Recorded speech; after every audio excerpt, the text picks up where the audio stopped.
Most people hate Mondays, but I always say, Hello Sunday. hello Sunday. Hello Sunday. Hello, Sunday.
If I quit, however, it will last forever.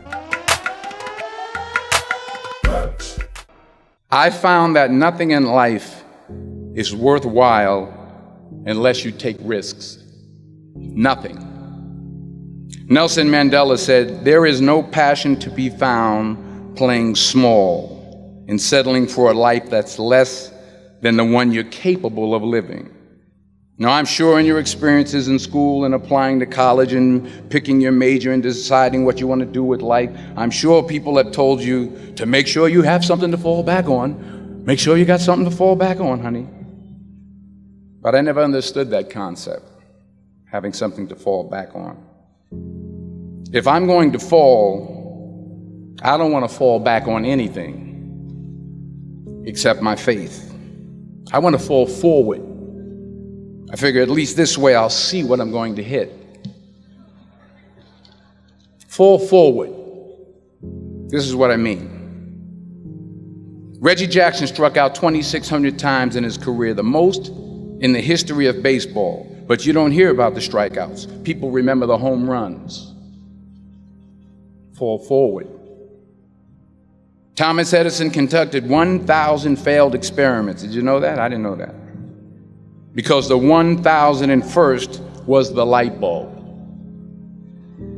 Fall forward.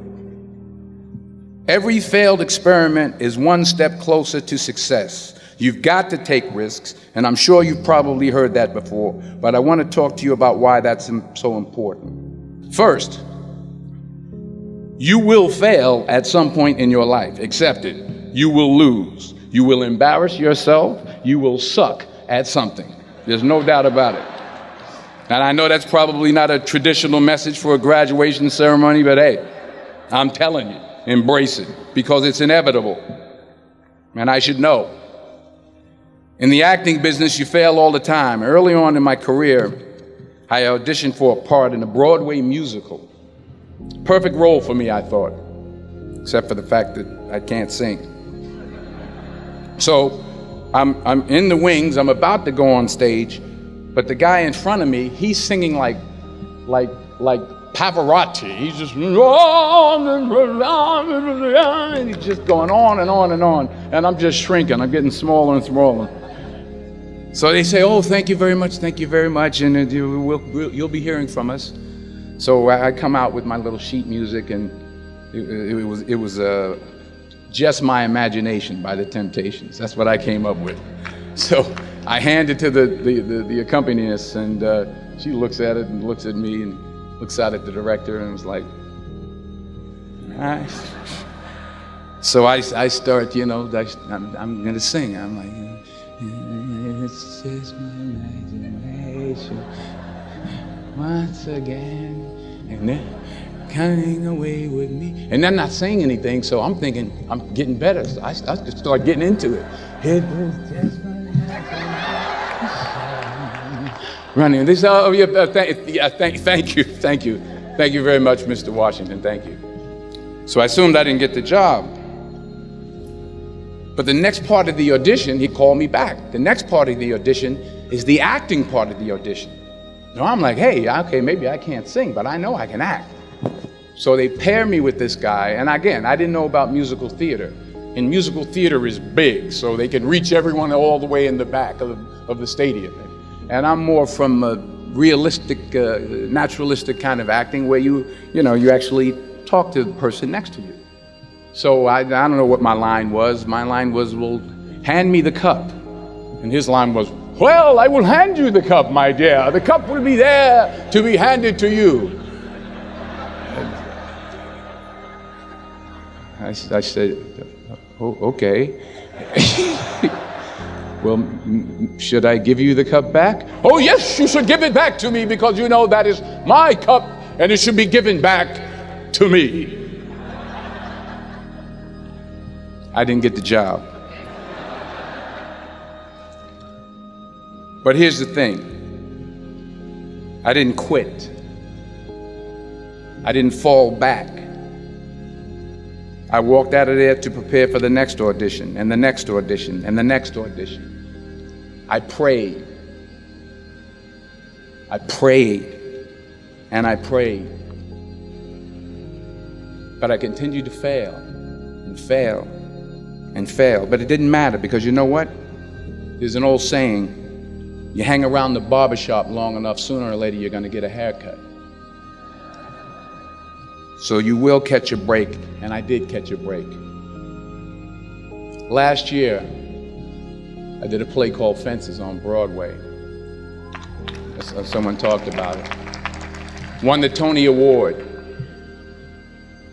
And I didn't have to sing, by the way. But here's the kicker. It was at the Court Theater. It was at the same theater that I failed that first audition 30 years prior. The point is, every graduate here today has the training and the talent to succeed. But do you have the guts to fail? Here's my second point about failure. If you don't fail, you're not even trying.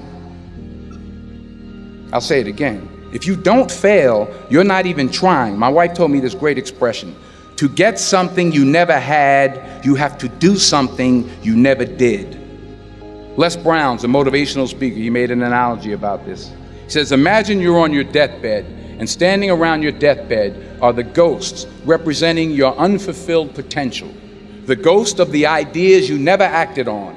The ghost of the talents you didn't use.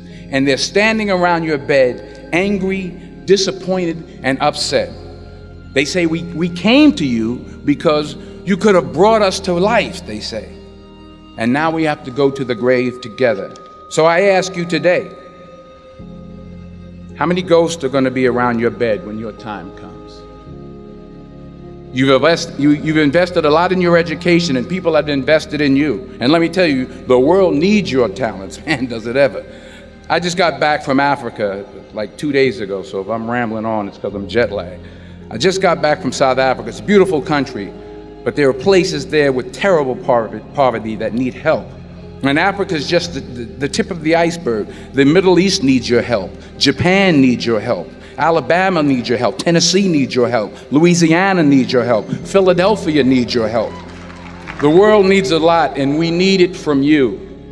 We really do. We need it from you young people. I mean, I'm not speaking for the rest of us up here, but I know I'm getting a little grayer. We need it from you, the young people. So you got to get out there. You got to give it everything you got, whether it's your time, your talent, your prayers, or your treasures. Because remember this, you will never see a U-Haul behind a hearse. You will never see a U-Haul behind a hearse. You can't take it with you. The Egyptians tried it, and all they got was robbed. So the question is, what are you going to do with what you have? I'm not talking about how much you have.